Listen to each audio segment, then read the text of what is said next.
이제 우리 다 같이 2020년 12월 마지막 주일 예배를 하나님 앞에 드리도록 하겠습니다. 우리 다 같이 묵상 기도하시겠습니다. 주여, 주는 대대에 우리의 거처가 되셨나이다. 산이 생기기 전, 땅과 세계도 주께서 조성하시기 전, 곧 영원부터 영원까지 주는 하나님이시니이다. 주께서 사람을 뒷글로 돌아가게 하시고 말씀하시기를 너희 인생들은 돌아가라 하셨사오니 주의 목전에는 천년이 지나간 어제 같으며 밤의 한순간 같을 뿐임이니이다. 우리의 연수가 70이요 강건하면 80이라도 그 연수의 자랑은 수고와 슬픔뿐이요 신속히 가니 우리가 날아가나이다. 누가 주의 노여움의 능력을 알며 누가 주의 진노의 두려움을 알리까? 우리에게 우리 날 계수함을 가르치사 지혜의 마음을 얻게 하소서. 아멘. 거룩하시고 전능하시며 영원하신 하나님 아버지, 오늘 이렇게 금년도 마지막 주일을 맞이하여 주님 앞에 나와 예배할 수 있도록 인도하신 크신 은혜를 인하여 진실로 하나님 앞에 감사하며 찬송과 영광을 올려드립니다. 하나님 아버지, 오늘 주님 앞에 함께 나와 예배하는 모든 심령들 가운데 성령께서 두루 역사하셔서 성부, 성자, 성령 삼위일체 하나님께 영광과 찬송과 존귀를 올려드리는 거룩한 예배가 되도록 주장해 주옵소서. 이 예배를 통하여 다시 한번 하나님을 하나님으로 우리가 믿고 의지하며 섬기며 예배하는 이 귀한 시간 되게 도와주옵소서.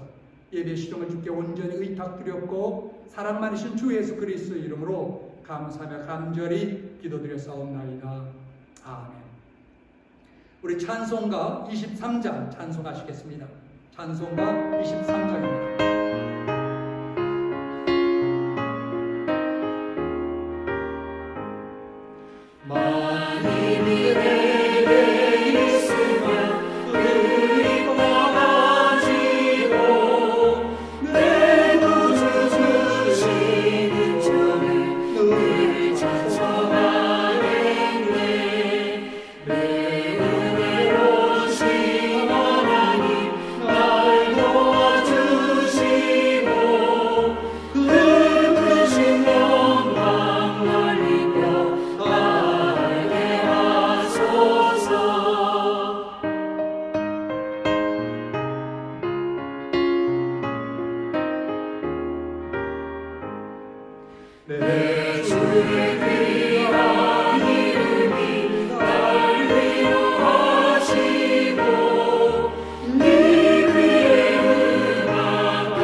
사도신경으로서 우리의 신앙을 하나님 앞에 고백하도록 하겠습니다.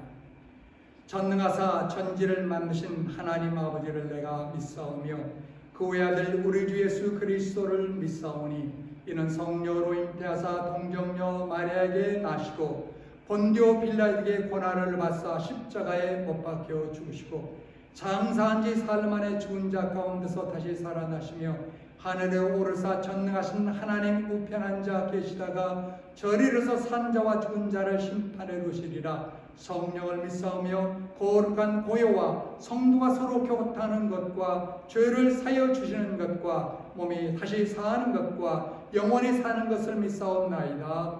아멘. 우리 찬송가 569장 찬송하시겠습니다.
생명의 문이 되신 예수여 우리 영접하시고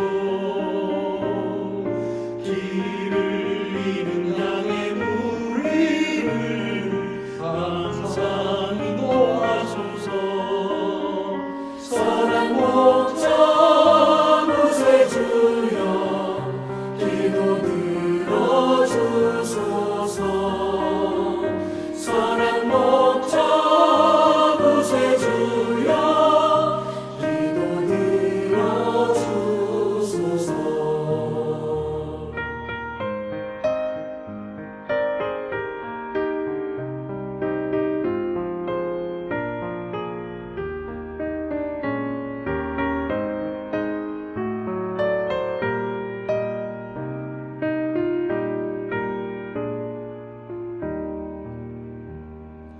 우리 많고 약한 우리를 용납하여 주시고 주의 넓고 크신 은혜로 자유롭게 하셨네. 선한 목자 구세주여 지금 나아갑니다. 선한 목자 구세주여 지금 나아갑니다. 일찍 주의 뜻을 따라서 살아가게 하시고 주의 크신 사랑 베푸사 따라가게 하소서. 선한 목자 구세주여 항상 인도하소서. 선한 목자 구세주여 항상 인도하소서.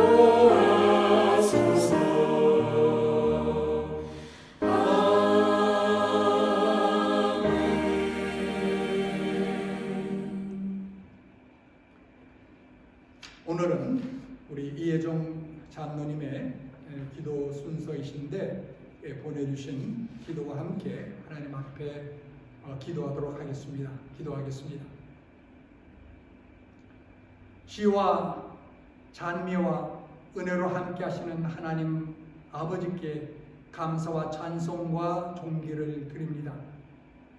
부족하고 죄 많은 우리를 살리려 십자가에서 물과 피를 흘리시며 우리의 죄악을 감당하시고 사흘 만에 다시 부활하시어 우리의 믿음의 산 소망이 되신 하나님께 영광과 찬송을 드립니다. 항상 입술로는 주님을 사랑한다 하면서도 주님보다 세상을 더 사랑하며 말씀대로 살지 못했으며 나의 뜻, 나의 생각대로 살아왔음을 고백합니다. 회개하고 용서를 구하오니 주 예수 십자가의 피로 우리를 정결케 하사 주님의 뜻에 합당한 삶을 살아갈 수 있도록 주의 불꽃 같은 눈으로 우리를 인도하사 주님의 사명을 잘 감당할 수 있도록 하여 주시기를 간절히 기도합니다. 내가 주는 평안은 세상이 주는 것과 비교할 수 없다고 말씀하신 대로 이 어지러운 세상 가운데서도 승리하고 심령의 평안함을 누릴 수 있는 믿음을 주시옵기를 간절히 기도드립니다. 하루속히 이 시련을 잘 견디고 살아가는 믿음의 형제자매가 한 자리에 모여 하나님께 감사 예배를 드리는 날이 하루빨리 돌아올 수 있도록 주께서 이루어 주시옵기를 또한 간절히 기도합니다. 비록 이렇게 화상 예배를 주님께 드리지만 우리의 예배를 기쁨으로 받아 주시옵고 우리에게 기쁨과 소망이 넘치게 하여 주시기를 기도합니다. 말씀과 예배를 인도하시는 목사님에게 성령의 충만함을 덧입혀 주시옵소서. 이 어려운 시대를 잘 극복하고 미래의 소망을 간구하며 우리에게 주님의 진리의 말씀을 증거하시는 목사님에게 성령 충만을 주시고 함께하는 우리 모두에게도 같은 은혜를 주시옵기를 기도합니다. 원하지 않는 질병으로 고통당하는 심령부에도 하루속히 이 시련에서 이기고 승리할 수 있도록 보혜사 성령님이 함께하여 주셨길 기도드립니다. 오늘 주의 날 우리의 예배를 성삼위일체 하나님께 드리오니 받아 주시옵고 우리의 심령이 더욱더 주님을 바라보게 하옵소서. 예배 실용을 주께서 인도하여 주시오며 신령과 진정으로 예배하는 시간이 되게 하옵소서. 사랑 많으신 예수님 이름으로 감사하며 기도드리옵나이다. 아멘. 오늘 한 가지 중요한 또 광고 말씀을 드립니다. 이번 주 목요일 저녁 12월 31일이죠. 우리 8시에 송구 영신 예배를 또한 영상으로 드리게 됩니다. 지난주 성탄 전야 예배 여러분 다 들으셨습니까? 같은 목요일 또 저녁 같은 시간 우리 송구 영신 예배를 드리게 되는데 기도로 준비하여 큰 은혜의 시간으로 삼으시기를 간절히 바랍니다. 자, 오늘 주신 말씀 시편 23편 1절부터 마지막 6절까지 함께 합독하도록 하겠습니다. 여호와는 나의 목자시니 내게 부족함이 없으리로다. 그가 나를 푸른 풀밭에 누이시며 쉴 만한 물가로 인도하시는도다. 내 영혼을 소생시키시고 자기 이름을 위하여 의의 길로 인도하시는도다.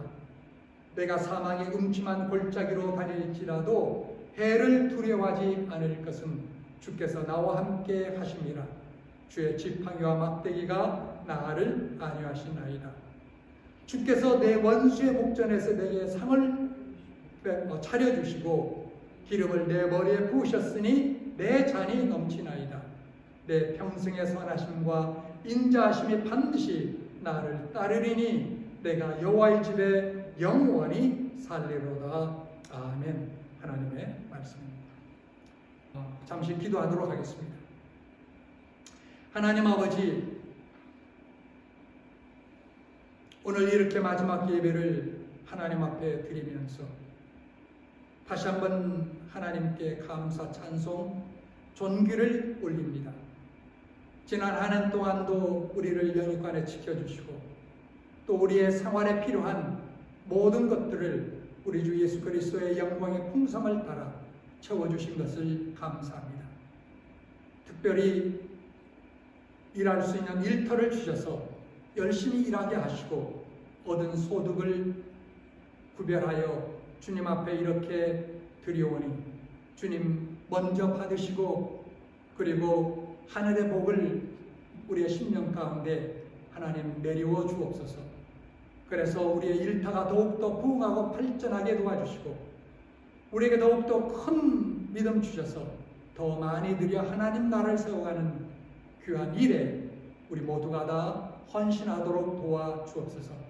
우리들의 귀한 자녀를 주님의 손에 의탁하오니 하나님 우리의 온 자녀들 더욱더 믿음 가운데 세우셔서 이 마지막 때에 주의 귀한 일꾼들로 삼아 사용해 주옵소서. 이제 오늘 주신 말씀을 또한 상관의 은혜를 나누기를 원합니다.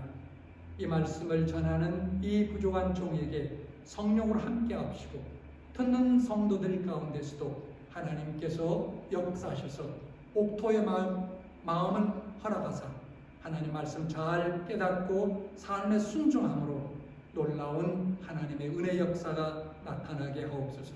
우리 주 예수 그리스도 이름으로 감사하며 간절히 기도드렸사옵나이다. 아멘.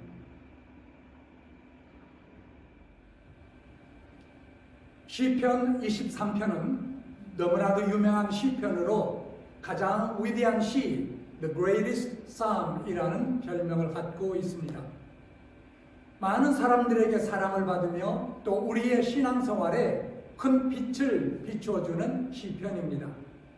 시편 23편은 실생활의 체험과 하나님의 영감이 잘 조화되어 있는 시이기도 합니다.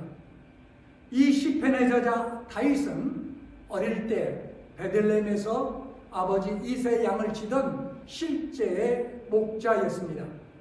그는 스스로 선한 목자의 자세를 배우고 익혔습니다.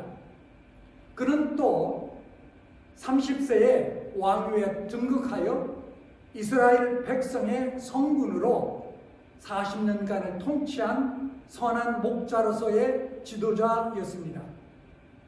다윗은 이와 같이 양을 먹이고 백성을 보호하는 동안 하나님께서 자신을 그렇게 먹이시고 보호하신다라는 영감을 이 시편에 담은 것입니다. 시편 23편의 내용은 크게 둘로 양분할 수 있습니다. 1절부터 4절에는 여호와는 선한 목자로 자신을 먹이시고 보호하시는 것을 말하고, 후반부 5절부터 6절에는 여호와는 권능의 왕으로 등장하여 의로운 심판으로 자신을 우대하시는 것을 노래합니다.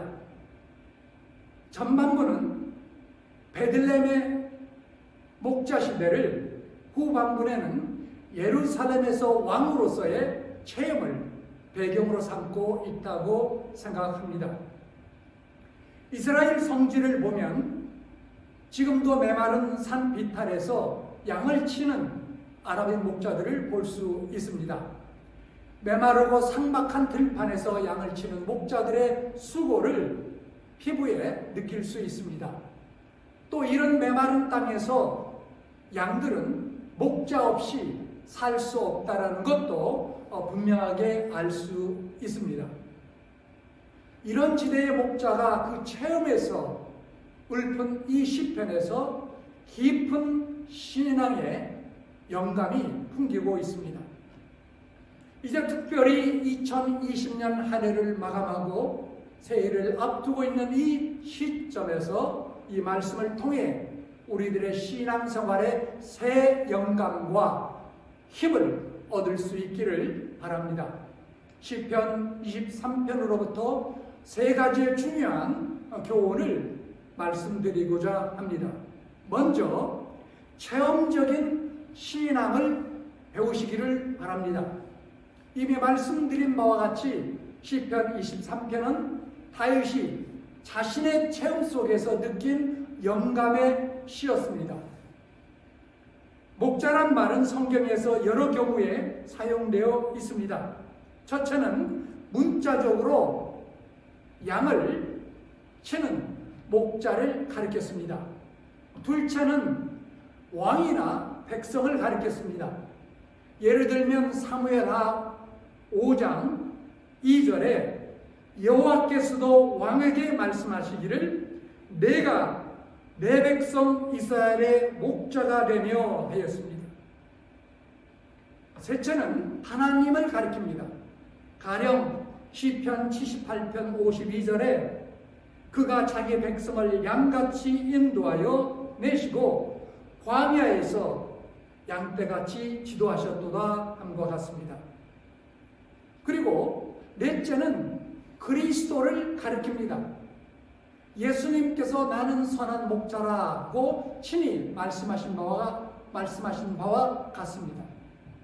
그렇다면 본 시편의 저자 다윗의 경우 그 자신이 문자적으로 목자였고 이스라엘의 왕이었으므로 첫째와 둘째에 해당됩니다. 그리고 더 나아가 그의 체험에서 그는 셋째인 하나님을 삶 속에서 신앙하였고 넷째인 그리스도에 대해 예언한 것입니다. 원래 이스라엘 민족은 목양의 민족이었습니다. 우리 한국인은 원래 농사에서 기원된 민족이지만 이스라엘 민족은 유목민으로 목축에서 기원된 민족이었습니다. 성경에는 아담의 아들들 중에 타락한 가인은 농부였고 이스라엘의 계통의 조상인 아벨은 목자였다고 전합니다. 이스라엘 민족의 조상 아브라함도, 이삭도, 야곱도 모두 목자였습니다. 이스라엘 백성들이 애굽에서 나와 광야에서 40년간 헤맨 그 생활도 곧 유목의 생활이었습니다. 자, 이와 같이 오랜 유목 생활을 통해 이스라엘 백성은 양이 무엇인가를 잘 알았고 목자가 무엇인가도 잘 알고 있었습니다. 그리고 목자와 양과의 관계도 익숙히 알고 있었습니다. 그리고 이와 같이 양이 필요라는 풀과 물을 따라 끝없이 유랑한 생활을 통해 그들의 장막이 발달되기도 하였습니다. 목자들이 사는 집인 것입니다. 지금도 목축을 하는 아랍인들은 현대식 주택보다 장막을 더 좋아한다고 합니다. 하여튼 이와 같은 목양 민족의 오랜 배경 아래 그리고 그 자신이 선한 목자였으며 백성의 탁월한 지도자였던 다윗은 그의 익숙한 체험에서 여호와는 나의 목자시니 라고 노래합니다. 한마디 한마디가 그의 마음속 깊은 곳에서 우러나오는 체험의 말이며 실감의 말들입니다. 오늘날 현대신학은 철학적으로 깊게 기울이고 있습니다. 사실 신학이 종교 철학적으로 변한 지 오래되었습니다. 문제는 오늘날 현대인에게도 신앙을 철학적으로 이해하려는 경향이 있다는 것입니다. 머리로만 이해하려고 한다는 말입니다.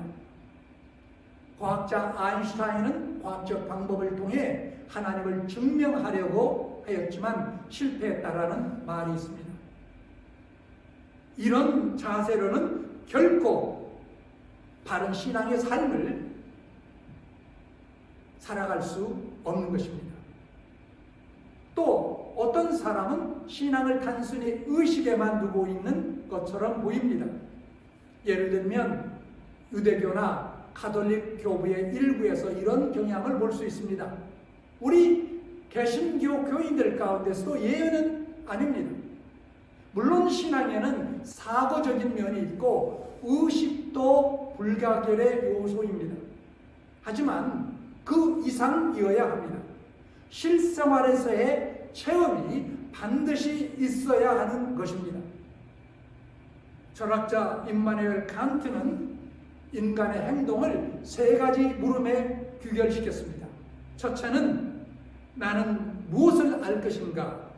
둘째는 나는 무엇을 할 것인가? 그리고 셋째는 나는 무엇을 바랄 것인가? 였습니다. 칸트의 이 범주에 따르면 첫째는 철학의 영역입니다. 혹은 깨달음, 득도를 설파하는 불교의 본질 같습니다. 둘째는 윤리의 영역입니다. 나는 무엇을 할 것인가? 이 영역은 유교의 본질 같습니다. 그리고 셋째는 진정한 종교 또는 신앙의 세계인 것입니다. 나는 무엇을 바랄 것인가? 여러분, 우리는 실생활을 통한 체험에서 하나님의 은혜를 고백할 수 있어야 합니다. 머리로만 아니라 나의 삶, 나의 전 인격 속에서 날로 변하는 믿음의 성장을 소망하며 살아야 하는 것입니다. 여기에 진정한 신앙인의 모습이 있는 것입니다. 한 좋은 예를 성경에서 찾아볼 수 있습니다. 어느 날 한 백부장이 예수께 나와 그의 하인의 중풍병을 고쳐주기를 간구하였습니다. 그때 예수님께서는 그의 집으로 가셔서 그의 병을 고쳐주시려 하였지만 백부장은 무엇이라고 고백하였습니까? 내가 죽게 나아가기도 감당하지 못할 줄을 알았나이다. 말씀만 하사 내 하인을 낫게 하소서. 나도 남의 수하에 든 사람이요 내 아래에도 병사가 있으니 이더러 가라 하면 가고 저더러 오라 하면 오고 내 종더러 이것을 하라 하면 하나이다 하였습니다. 여러분, 보십시오. 사실 이 백부장은 군대 생활의 군율 속에서 우주의 대주제이신 하나님의 위엄과 권능을 체험한 것입니다. 여러분, 우리들이 사는 제도와 환경 속에서도 하나님을 체험하는 신앙을 가질 수 있다는 것입니다. 하나님의 말씀과 더불어 실생활을 통해서도 이런 놀라운 하나님의 은혜를 경험할 수 있기를 간절히 바랍니다. 다음으로 하나님과 더불어 만족함의 신앙을 배우시기를 바랍니다. 다윗은 말하기를 여호와는 나의 목자시니 내게 부족함이 없으리로다 하였습니다. 즉 만족하였다라는 뜻입니다. 여러분 꼭 기억하시기 바랍니다. 누구든지 하나님이 자신의 목자이심을 깨닫기 전까지는 진정한 만족함을 느낄 수 없습니다. 오직 하나님이 나의 목자이심을 마음속 깊이 깨닫게 될 때에 우리는 진정한 만족감을 느끼게 되는 것입니다. 본문 2절에서 4절에는 만족의 상태를 몇 가지로 설명하고 있습니다. 첫째는 음식입니다. 본문 속에 푸른 초장과 쉴만한 물가는 풍부한 풀과 물을 가리킵니다. 우리 한국과 여기 우리가 살고 있는 이곳도 도처에 푸른 초장이 있고 시내가 있습니다. 그러나 이스라엘 성지에는 이것들은 좀처럼 얻기 어려운 것입니다. 따라서 메마른 성지에서 푸른 초장과 쉴만한 물가는 참으로 만족한 음식을 가리킵니다. 저는 캘리포니아를 여행할 때마다 그곳의 수도시설에 감탄을 금치 못합니다. 특별히 로스앤젤레스 지역은 매우 가문 것으로 겨울에 얼마의 비가 온 후 4월 이후 가을까지 비 구경을 거의 못한다고 합니다. 그러므로 원래 이곳은 삭막한 광야에 있으나 지금은 곳곳에 도시가 건설되어 있습니다. 아마 살인적인 높은 세금을 제외한다면 미국에서 가장 살고 싶어하는 도시가 다 이곳에 있습니다. 비결이 무엇입니까? 500마일이나 떨어진 콜로라도 강과 후보댐에서 물을 끌어와 옥토를 만든 것입니다. 미국 50개 주에서 가장 인구가 많은 캘리포니아 주가 풍부하게 물을 쓰고 또 온 도시가 푸른 녹지대를 형성하고 있습니다. 여러분, 가장 많은 농작물을 재배하는 것도 바로 캘리포니아 주입니다. 황량한 사막과 같은 지역에 이런 살기 좋은 장소를 만드는 힘은 물에 있었던 것입니다. 이렇게 놓고 볼 때 인공의 힘도 정말 위대하다라는 것을 느낄 수 있습니다. 하물며 여러분, 하나님의 능력이겠습니까? 여호와를 목자로 모신 사람은 풍부한 생명의 꼴과 물을 얻게 될 줄 믿습니다. 둘째는 인도입니다. 우리는 하나님의 인도로 말미암아 신앙의 만족함을 누릴 수 있습니다. 다윗은 내 영혼을 소생시키시고 자기 이름을 위하여 의의 길로 인도하시는도다 노래하였습니다. 양은 어디에 푸른 초장이 있는지, 어디에 쉴만한 물가가 있는지 알지 못합니다. 또 어디에 위험이 있는지 알지도 모릅니다. 그러므로 양에게는 목자의 인도가 옵션이 아닙니다. 절대적으로 필수에 속합니다. 여러분, 우리는 영육간에 절대 자신을 갖지 못합니다. 우리는 종종 몸이 아주 건강해 보이는 사람이 갑자기 세상을 떠나는 것을 봅니다. 아무도 자신의 건강을 장담하지는 못할 것입니다. 그런데 여러분, 우리의 영은 육신보다도 더 연약합니다. 언제 어디서 위기가 다가오는지 알지 못합니다. 따라서 우리의 연약한 영육을 위해 성령의 인도가 절대적으로 필요한 것입니다. 그러므로 그리스도의 양들은 우리의 목자이신 그분의 인도에 절대 신뢰하고 절대 만족한 것입니다. 우리 하나님은 전지, 전능, 무소부재하시기 때문입니다. 셋째는 위기에서의 보호입니다. 여기에 또한 신앙의 만족감이 있는 것입니다. 양의 생명을 노리는 것들이 많이 있습니다. 이리와 사자와 곰 같은 맹수들입니다. 혹은 도적입니다. 그러나 목자가 있는 한 이런 위기는 걱정이 없습니다. 사무엘하 17장을 보면 다윗은 목동 시절에 양을 해치려오는 사자와 곰과 실제로 쳐 죽이고 양을 보호한 적이 있었습니다. 아마 다윗은 이 시편을 읽을 때 그때 일을 상기했을 것입니다. 우리 장로교 칼빈주의 신조 중에 5개 조항이 있습니다. 그 조항 중에 전적 타락이라는 것이 있습니다.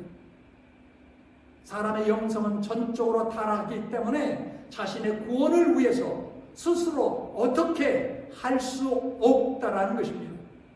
이런 자신의 무능성을 깨달을 때와 우리는 주님의 구원에 전적으로 의지할 수 있고 의지함으로 만족을 누릴 수 있는 것입니다.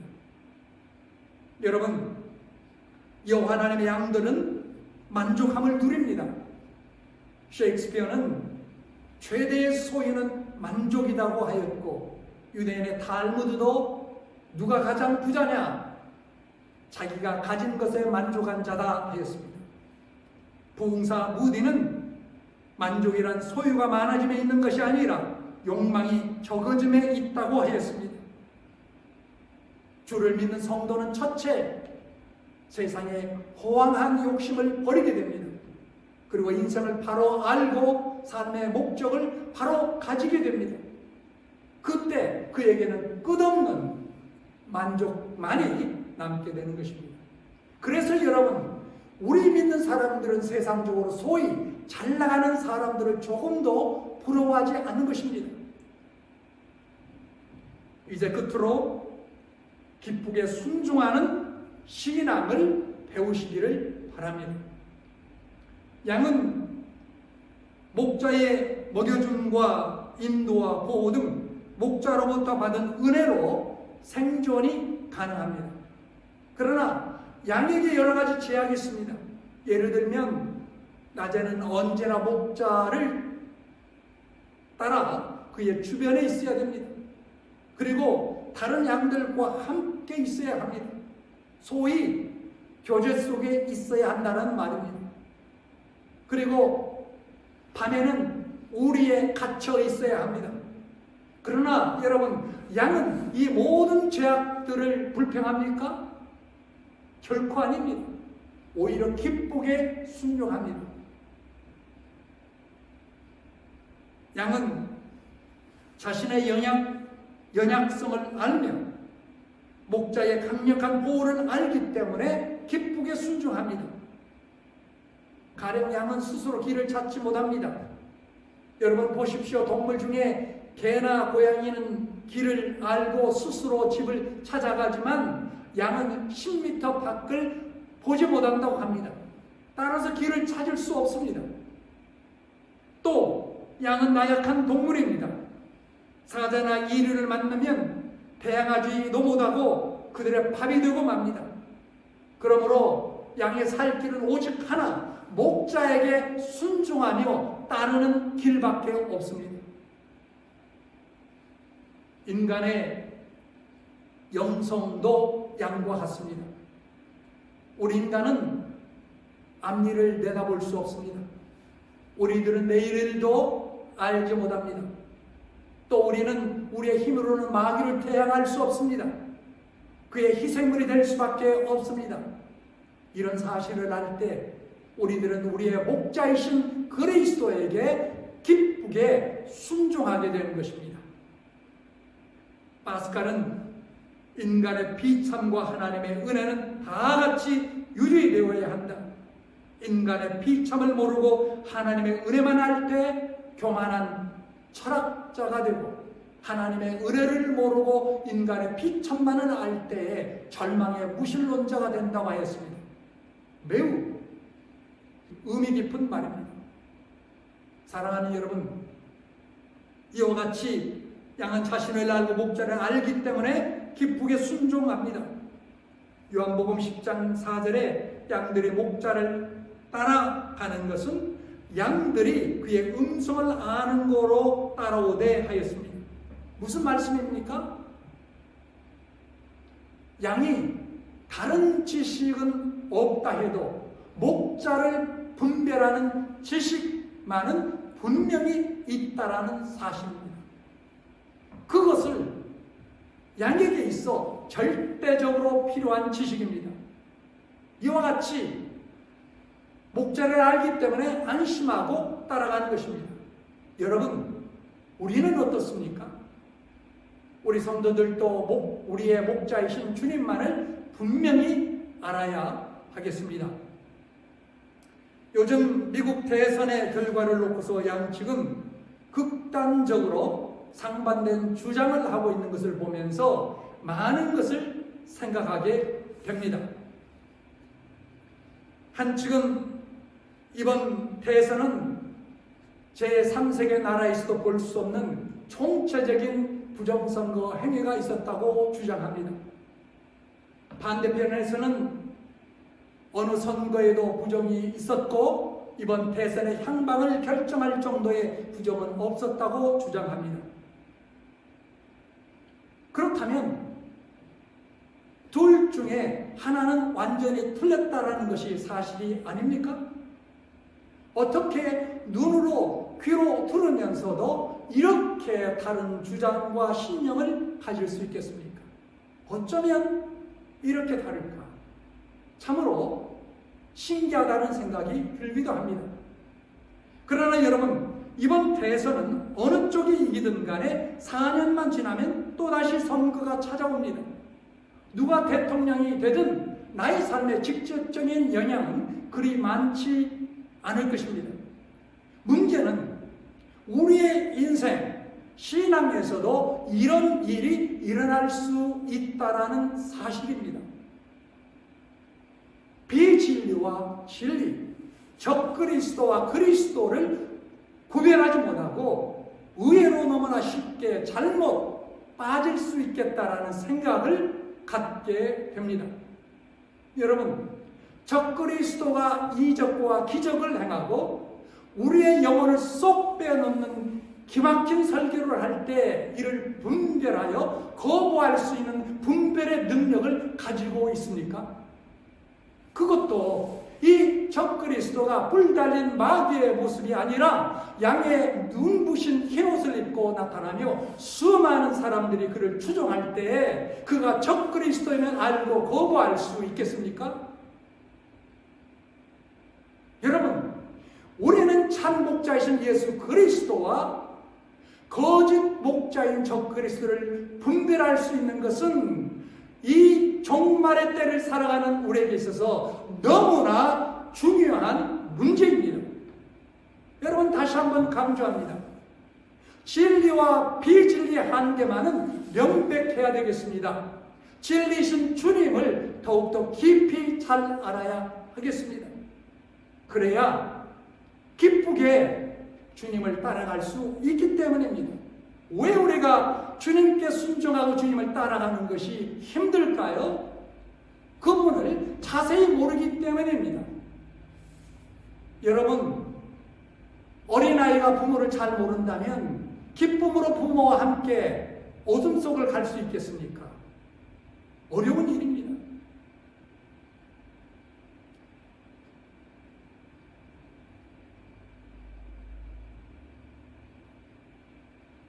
이제 다음으로 승리를 확신하기 때문에 기쁘게 따라갑니다.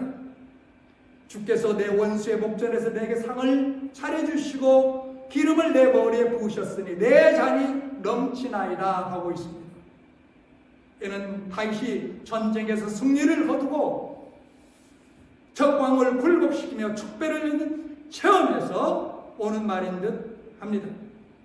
그리고 다윗은 계속하여 내 평생의 선한심과 인자심이 정녕 나를 따르리니 내가 여호와의 집에 영원히 살리로다 하고 있습니다.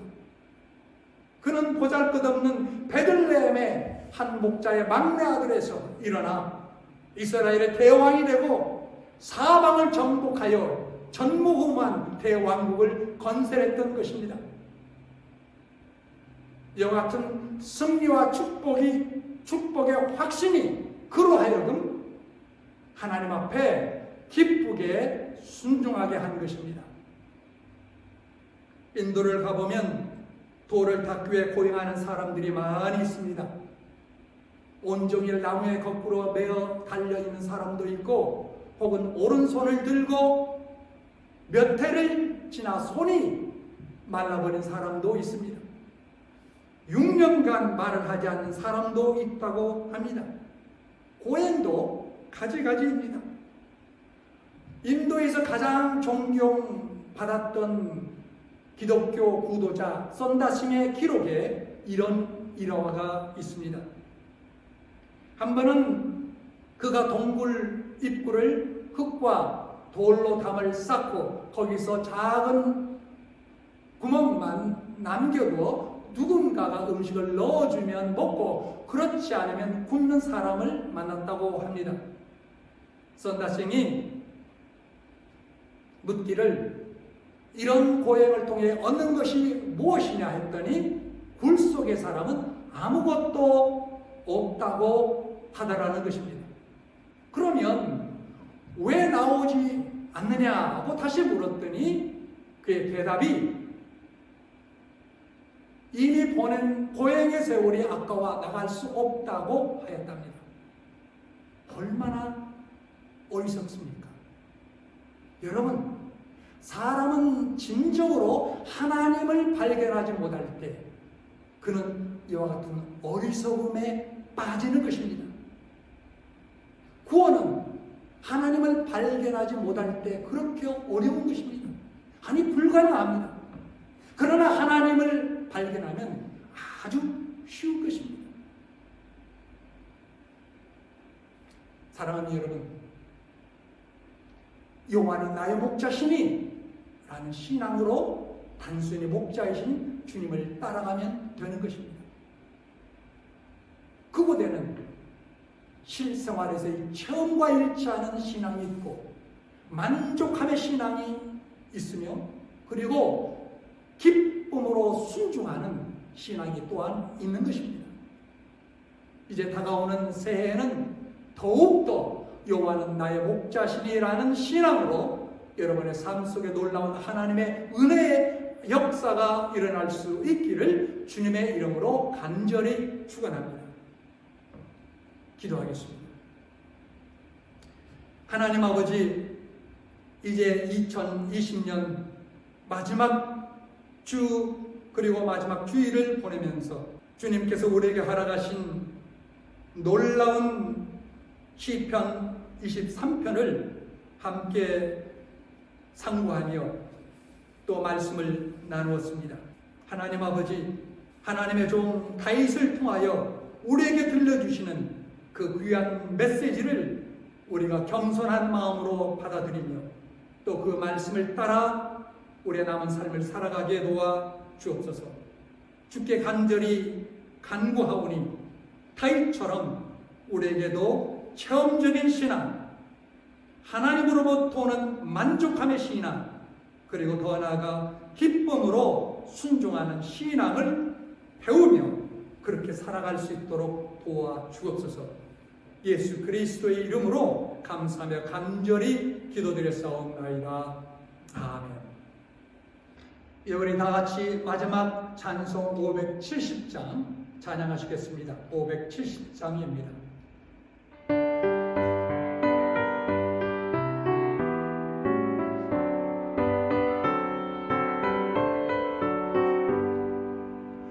주는 나를 기르시는 목자요 나는 주님의 귀한 풀과 맑으시는 물가로 나를 인도하여 주시나 주는 나의 주 목자 나는 그의 어린 양 저를 따라 꼴을 먹여주시니 내게 부족함 전혀 없어라 예쁜 새들 노래하는 아침과 노를 비키는 그나무를 사랑하는 나의 목자는 소리 나를 언제나 불러주시나 주는 나의 주 목자 나는 그의 어린 양 저를 따라 꼴을 먹여주시니 내게 부족함 전혀 없어라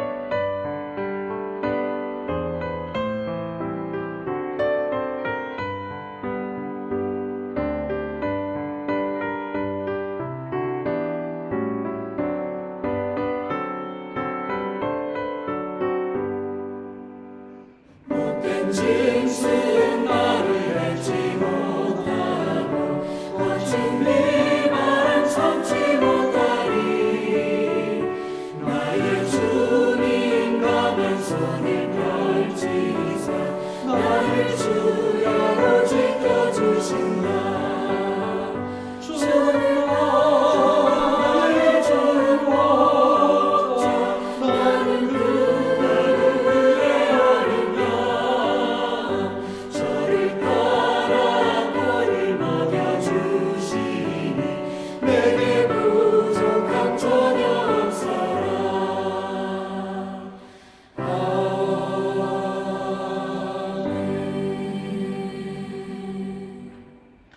기도하겠습니다.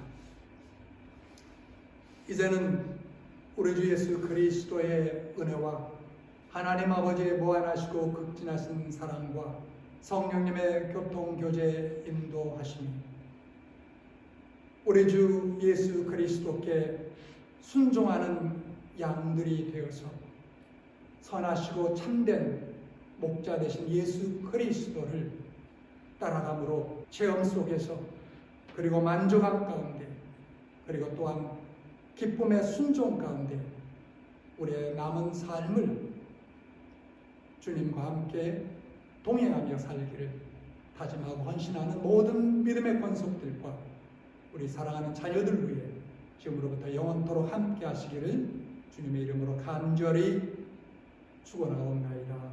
아멘.